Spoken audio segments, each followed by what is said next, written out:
장 19절에서 23절 말씀입니다. 로마서 8장 19절에서 23절 한 절씩 말씀을 교독하겠습니다. 피조물이 고대하는 바는 하나님의 아들들이 나타나는 것이니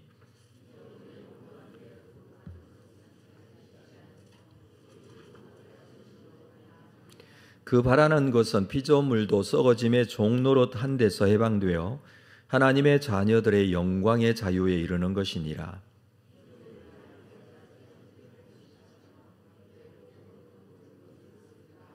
함께 읽습니다. 그뿐 아니라 또한 우리 곧 성령의 처음 익은 열매를 받은 우리까지도 속으로 탄식하여 양자 될 것 곧 우리 몸의 속량을 기다리느니라. 아멘. 우리가 신앙생활을 해나가는 것은 어떤 방향성을 가지고 있는가, 이것은 우리가 좀 생각해야 될 부분입니다. 바울은 에베소서 4장 13절에서 우리가 다 하나님의 아들을 믿는 것과 아는 일에 하나가 되어 온전한 사람을 이루어 그리스도의 장성한 분량에 충만한 데까지 이른다라고 합니다.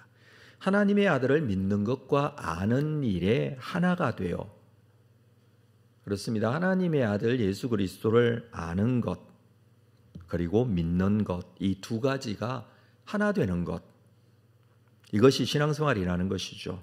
자, 이것을 통해서 온전한 사람이 된다, 그리스도의 장성한 분량이 충만한 데까지 이른다라고 합니다. 우리가 하나님의 아들 예수 그리스도를 믿는 것은 우리의 믿음이죠. 그러기 위해서 우리는 예수 그리스도를 알아야 합니다. 예수 그리스도를 알면 믿을 수 있습니다. 그리고 온전하게 예수 그리스도를 믿으면 또 믿음으로 인해서 알게 되는 부분이 있습니다. 사실 이 부분은 우리가 먼저 믿고 난 후에 예수 그리스도를 알아가는 것이다 라고 할 수 있습니다. 알지 못하면 잘하지 못합니다. 잘한다는 것은 성숙해진다는 것이고, 이 말씀에서는 온전해진다라고 할 수가 있습니다. 그래서 우리가 예수 그리스도에 대해서 믿고 알아가는 것, 이것이 우리의 신앙생활의 방향성이 되어야 합니다. 교회를 오래 다닌다고 해서 성숙해지는 것은 아니죠. 믿음과 함께 말씀을 알아가야 한다. 예수 그리스도에 대해서 알기 위해서 하나님의 말씀을 알아야 합니다. 그래서 믿음, 가지고 있는 믿음과 말씀을 아는 것, 자, 아는 것이 하나가 되어야 합니다. 믿음으로 알아가고 아는 것에 믿음을 더하는 것. 저도 하나님의 말씀을 함께 나누기 위해서 묵상하고 준비하면서 말씀을 알게 됨으로 인해서 그 믿음이 더 견고해지고 확실해지고, 이런 과정 중에 있습니다. 우리 모두는 예수 그리스도를 더 알고 하나님의 말씀을 하나씩 더 알고, 그러므로 인하여 견고한 믿음 위에 세워지고, 시간이 지남으로 이러한 삶의 모습 속에 성숙해지고 온전한 사람을 이루고 그리스도의 장성한 분량에까지 나아가게 된다는 말씀입니다. 지금까지 말씀에서 우리는 알아야 할 것 중에 하나가 우리의 삶 속에 고난이 반드시 있다라는 말씀이었습니다. 이것을 바울은 길게 설명을 해왔습니다. 그리고 그 고난은 장차 우리에게 나타날 영광과 비교할 수 없다라는 말씀을 했습니다. 그래서 우리는 먼저 고난을 인정해야 합니다. 예수 믿는다고 해서 고난이 없는 것은 아니죠. 오히려 더 고난이 있을 수 있습니다. 실제로 믿음으로 살았던 대부분의 믿음의 우리의 선배들, 그들은 참으로 힘들고 어려운 그런 믿음을 지키면서 고난 중에 있었던 사람들이었습니다. 뿐만 아니라 우리 주변을 돌아보아도 고난이 나에게만 있는 것이 아니라 조금만 관심을 가지고 우리 함께하고 있는 옆에 있는 사람들을 보면 그들은 모두 힘든 고난 속에 있거나 아니면 힘든 고난이 있었거나 아니면 언젠가 고난 속에 들어갈 수 있습니다. 그래서 인생은 탄식하는 인생이라 라고 할 수 있죠. 23절에서 오늘 읽은 말씀에 보면 우리까지도 속으로 탄식한다. 이 고난으로 인한 탄식이죠.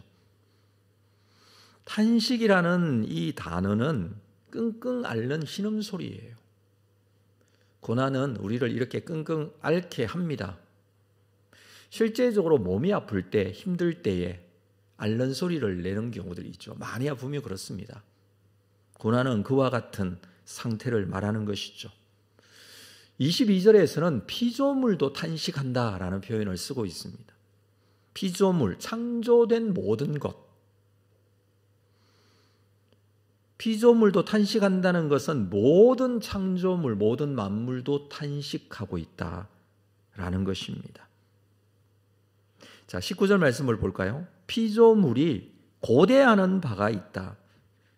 하나님의 아들들이 나타나는 것이다 라고 합니다. 피조물은 탄식하는 중에 있는데 그래서 기다리고 있습니다. 고대하는 것, 그냥 기다리는 게 아니에요. 간절하게 기다리는 거예요. 여기서 고대한다라는 단어를 썼는데 이것은 목을 뽑아내고 그리고 바라본다라는 의미예요. 목을 이렇게 길게 뽑아내고 먼 곳을 바라보면서 기다리고 있는 모습. 피조물은 이렇게 기다리고 있습니다. 하나님의 아들들이 나타나는 것, 이건 하나님 나라가 임하게 되는 것을 말하는 것인데 피조물도 기다리고 있습니다. 너무 기다리고 있습니다. 기다리는 모습, 여러분 상상이 되어지시는지 모르겠는데 저는 버스를 기다렸던 그 기억이 있습니다. 요즘에는 버스 기다리지 않더라고요. 다 도착 시간을 알려주니 기다리는 것이 아니라 그 시간만 보고 있더라고요. 근데 예전에는 버스가 언제 도착할지 우리는 잘 모르기 때문에 버스가 오는 방향으로 모든 사람들이 바라보고 서 있었습니다. 버스를 목을 뽑아내고 기다리고 있었죠. 이 모습을 상상해 볼 수 있습니다. 그래서 피조물은 다시 영광스러움을 회복할 것을 기대하고 기다리고 있습니다. 하나님의 아들들이 나타나기를. 자, 21절 볼까요? 그 바라는 것은 피조물도 썩어짐의 종로로 탄 데서 해방되어 하나님의 자녀들의 영광의 자유에 이르는 것. 피조물도 썩어짐의 종로로 돼서 해방되기를 기다리고 있습니다. 해방된다는 것은 지금은 속박되어 있다는 뜻이죠. 뭔가 잘못되어 있다는 것입니다. 어떤 상태입니까? 썩어짐의 종로로 타고 있습니다. 인간의 죄의 결과로 말미암아 모든 피조물도 함께 고통받고 힘들어한다라는 것입니다. 우리가 고난 중에 있는 것은 인간의 죄의 결과라고 그랬어요. 근데 인간만 고난 중에 있는 것이 아니라 이 피조물도 지금 고난 중에 있다라는 것입니다. 인간의 죄의 결과로 말미암아 나타나게 된 것 중에 이상기후 문제 요즘 심각하지 않습니까?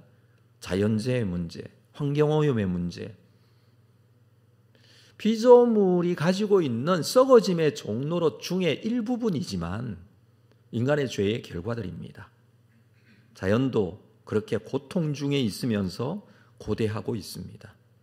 22절 말씀, 피조물이 다 이제까지 함께 탄식하며 함께 고통 겪고 있는 것을 우리가 아느니라.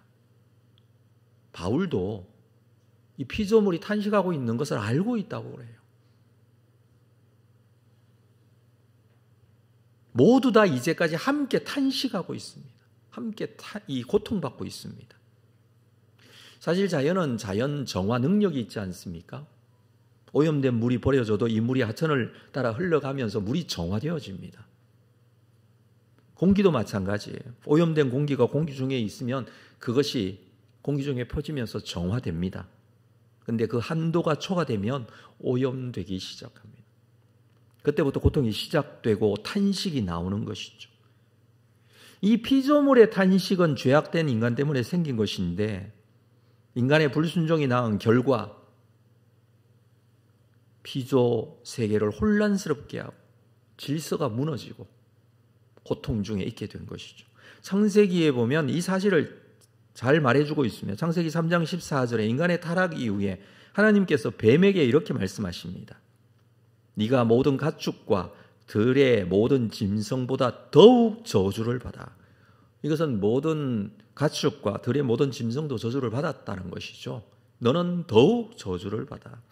17절에서는 아담에게 말씀하십니다. 내가 내 아내의 말을 듣고 내가 네게 먹지 말라 한 나무 열매를 먹었은즉 땅은 너로 말미암아 저주를 받고, 땅이 누구로 말미암아? 아담으로 말미암아 저주를 받았다.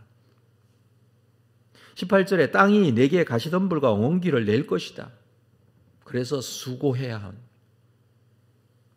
사람의 죄로 말미암아 피조물이 이렇게 고통당하고 있는 것은 피조물 자신에 의해서 그렇게 되는 것이 아니라 인간의 이 행한 불순종, 타락, 죄악 이 때문에 이렇게 고통 중에 있게 되고 탄식하고 있다는 사실을 우리는 보게 됩니다.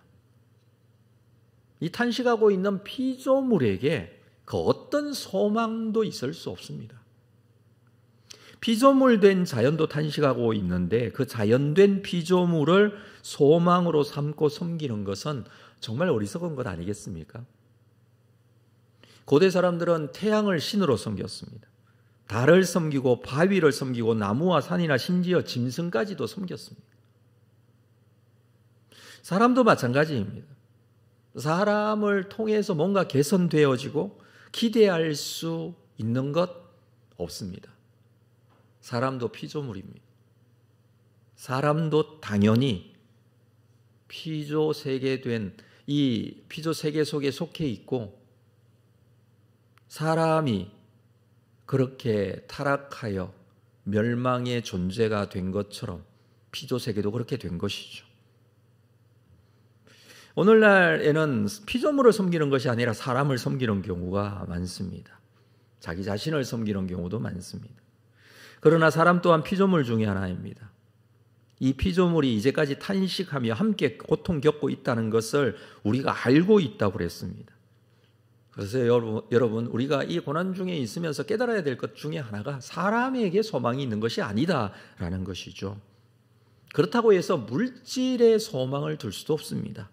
성공이나 권력에도 소망이 없습니다. 건강에 소망이 있는 것이 아닙니다.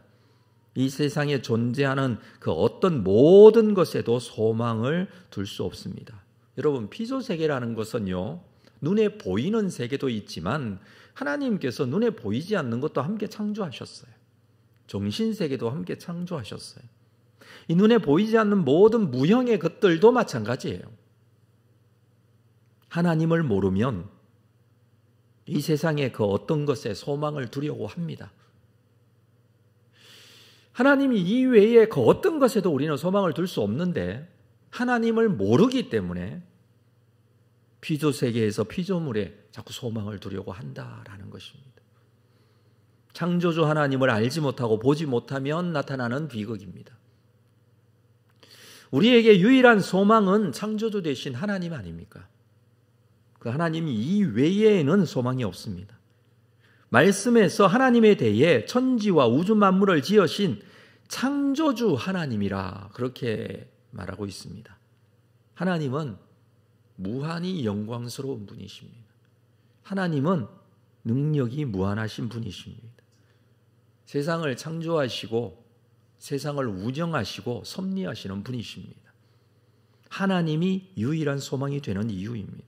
그 하나님께서 사람이 되셔서 예수 그리스도로 사람 가운데 오셨습니다. 임마누엘 하시고 우리 가운데 우리와 함께 사람이 되셔서 십자가에 죽으시고 우리가 그렇게 심각하게 가진 이 죄의 결과들, 문제들, 이 모든 것들을 해결해 주셨습니다. 이 사실을 믿을 때에 우리에게 진정한 소망이 생기는 것이고 이것이 희망이 되는 것입니다. 예수 그리스도를 믿고 받아들일 때 소망이 된다라는 말씀입니다. 예수님께서는 십자가에 죽으시고 부활하셔서 승천하심으로 하나님의 보좌 우편에 앉으셨습니다. 그리고 반드시 다시 오실 것을 말씀했습니다. 믿는 자들에게 이 재림의 날에 우리의 모든 문제들이 깨끗하게 해결되고 진정한 구원의 최종적 완성이 이루어질 것이다. 이게 우리가 알고 있고 또 알게 되는 하나님의 말씀이고, 그리고 아는 것에서 그치는 것이 아니라 이 사실을 믿는 것입니다. 이 사실을 믿고 그때까지 이루어질, 완성될 그때까지 성령께서 믿음을 가진 우리에게 함께 하셔서 우리가 믿음을 가지고 살 수 있도록 하십니다. 그게 우리의 현재적 삶의 모습입니다. 우리의 현재의 삶은 그렇게 성령의 인도하심, 성령의 붙들림이심의 삶을 살아가는 것이죠. 이 세상의 타락의 현장 가운데 우리가 살기에 타락의 결과들로 인해서 나타나는 현상들만 보일 뿐이지만, 우리는 말씀을 통해서 이 사실을, 진정한 이 의미가 무엇인지를 깨닫고 알고 우리는 이 세상을 보고 사는 사람이 아니라 완성될 하나님 나라를 기대하고 살아가고 있는 사람입니다. 여러분, 이것을 가능하게 하시는 분은 성령님이십니다. 알게 하시는 분, 믿게 하시는 분, 그 믿음을 유지하게 하시는 분. 그 성령께서 말씀을 기록하게 하시고, 말씀을 우리 가운데 읽게 하시고, 말씀을 깨닫게 하시고, 그 말씀을 바라보고 살 수 있도록 하십니다. 결과적으로 23절 말씀을 볼까요? 23절, 그뿐 아니라 또한 우리 곧 성령의 처음 익은 열매를 받은 우리까지도 속으로 탄식하여 양자될 것 곧 우리 몸의 속량을 기다리느니라. 사람의 탄식은요, 그냥 단순한 고통으로 인한 탄식, 고난으로 인한 죽을 탄식만 하고 있는 것이 아니라 속으로 탄식하며 양자될 것, 우리 몸의 속량을 기다리고 있습니다. 믿음을 가지고 주께서 이루실, 완성하실 하나님 나라를 소망하면서 우리의 죄 문제 완전하게 해결해 주신 살아계신 하나님의 그 크신 은혜와 능력 가운데 서서 믿음으로 그분을 바라보는 몸의 속량을 기다리는 그런 탄식입니다. 사랑하는 성도 여러분, 우리가 오늘도 기도 가운데 우리에게 주어진 여러 가지의 탄식의 문제, 고난과 힘듦으로 인해서 주어진 여러 가지 기도의 제목의 문제, 이 모든 문제들 살아계신 아버지 하나님 앞에 내어드리는 기도의 탄식입니다. 하나님께서 완성하시고 이루실 것에 대한 확신과 믿음을 가지고 기도의 탄식이 온전히 하나님께 올려질 수 있습니다. 일의 결국 마지막 때에 우리의 몸의 속량이 기다리고 있음으로 인해서 기대감을 가지고 살아계신 하나님께서 이루실 것에 대한 확신과 믿음을 가지고 탄식하며 오늘도 주님 앞에 기도의 자리에 나온 것입니다. 오늘도 이 믿음으로 그리스도를 알고 그분께서 우리를 어떻게 사랑하셨고 말씀 속에 어떻게 역사하고 계시는지 깨닫고, 그리고 확실한 믿음 위에 견고하게 서서 하나님을 더욱더 깊이 알고 믿음 가운데 더욱더 견고하게 서 나가고, 이것이 하나가 되어 온전한 믿음의 사람으로 서게 되는 귀한 은혜 이루어 가시는 여러분 되시기를 주님의 이름으로 축복합니다. 기도하겠습니다. 하나님 아버지, 이 아침에 다시 한번 주의 말씀으로 예수를 알고, 말씀으로 하나님을 알고, 말씀으로 하나님께서 계획하시고 작정하신 놀라운 일들을 깨닫고 우리가 온전한 사람으로, 믿음의 사람으로 이루어 성장하고 성숙해가고 성화되어져 가는 귀한 시간이기를 원합니다. 하루하루 시간이 흘러가면서 우리가 가지게 되는 것은 온전한 믿음 위에 서서 우리의 속으로 탄식하는 기도의 제목이 있지만, 양자될 것 우리의 몸의 속량을 기다리며 주의 뜻을 이루는 삶이 되기를 원합니다. 오늘도 오셔서 우리의 마음속에 하나님의 거룩하심이, 그리고 그 하나님의 평강이, 하나님의 역사가 있는 귀한 기도의 시간으로 삼아 주옵소서. 오늘도 말씀을 믿고 붙들고 믿음을 가지고 주님 앞에 나아갑니다. 오셔서 우리에게 말씀하신 하나님, 기도 속에 역사하실 줄로 믿습니다. 작정한 기도의 제목이 있습니다.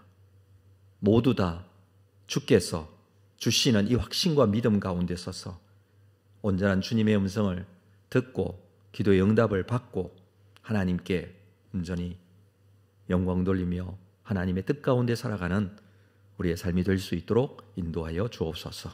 예수님의 이름으로 기도합니다. 아멘.